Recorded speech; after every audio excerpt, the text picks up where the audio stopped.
كتعرفوا ان اصحاب الرامد اللي هما غتنتهي مده الصلاحيه ديال الرامد في اواخر 2029، وكاين حتى الناس اللي عندهم الرامد غتنتهي 2024. لهذا شنو هي الاجراءات اللي خصهم يقوموا بها باش يستافدوا من نظام التغطيه الصحيه الاجباريه او متضمن؟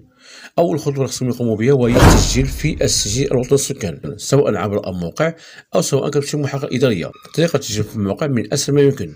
كتسجل انت في الموقع والعائله ديالك كاملين فرد واحد بواحد كتسجلوا في الموقع. بعد اذن كتقوموا بتحميل ورقه الثقه وكتقوموا بالذهاب الى المحاكاه الاداريه. كتكمل الاجراءات معهم بما فيها انهم غادي يعملوا لك الصوره فوتوغرافيه، وكذلك كيعملوا لك واحد الصوره خاصه بالقصحيه ديال العين. هذه هي الاجراءات اللي كيعملوها في المحاكاه الاداريه. تيناول الزوجه ديالك والابناء ديالك كاملين كيقوموا فرد واحد بواحد باش كيتسجلوا في السجل الوطني للسكان. بعد اذن كيقوموا بالذهاب الى محاكاه اداريه او كتمشي محاكاه اداريه كتسجل عندهم تما. هما اذن يقومون باتمام لك الاجراءات كما قلنا. كيصوروك صورة فوتوغرافية وكذلك كيصوروا لك صورة خاصة بالقصحية ديال العين. هذه هي الإجراءات